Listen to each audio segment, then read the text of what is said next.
வணக்கம் நண்பர்களே. அட்சய திருதியை என்பது இந்து கலண்டரில் மிகவும் புண்ணியமான நாளாக கருதப்படுகிறது. இது வைகாசி மாதத்தில் தமிழ் மாதப்படி வளர்பிறை திருதியை நாளில் வருகிறது.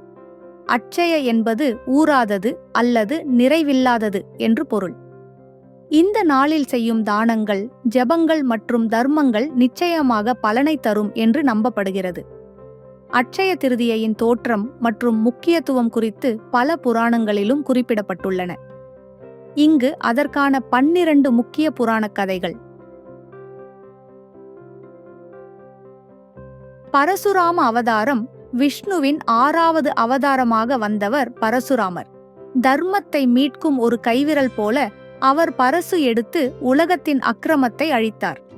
அவரது அவதாரம் நிகழ்ந்ததே இந்த அட்சய திருதியை நாளில்தான். இன்றும் நாம் நியாயத்திற்காக எப்போதும் எழ வேண்டும் என நினைவூட்டும் நாள்.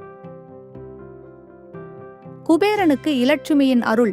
அட்சய திருதியையன்று குபேரன் தவம் செய்து ஸ்ரீ மகாலட்சுமியின் அருள் பெற்றார். அவர் பரிசாக கொண்டது செல்வமும் தர்ம வழிச் செலவில் நிலைத்த செழிப்பும். இன்றும் இந்த நாளில் குபேரனுக்கு பூஜை செய்வது நம் வாழ்க்கைக்கும் நிதியையும் நிதானத்தையும் ஈர்க்கும்.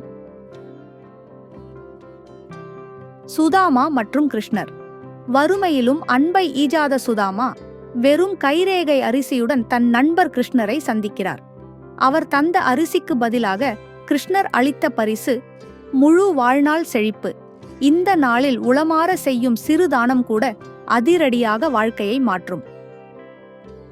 பாண்டவர்கள் மற்றும் அக்ஷய பாத்திரம். அரண்யவாசத்தின் போது பாண்டவர்கள் பசியால் தவித்தனர். துர்க்கையின் அருளால் அவர்கள் பெற்றார்கள் அட்சய பாத்திரம். அதில் வைக்கப்படும் உணவு எப்போதும் முடிவதில்லை. தானம் செய்யும் மனதுக்கு இறைவன் தரும் பதில் நிறைவில்லா வளம். மகாபாரதம் எழுதத் தொடங்கிய நாள். வியாசர் கூற விநாயகர் எழுதியது மகாபாரதம்.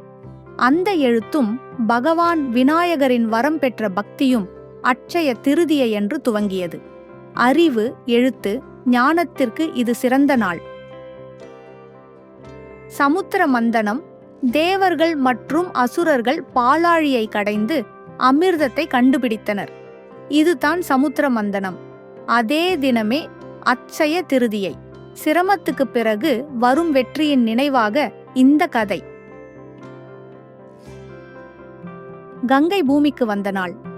பாகீரதர் செய்த தவத்தின் விளைவாக கங்கை பூமிக்கு வந்தாள். அதுவும் அட்சய திருதியை என்று.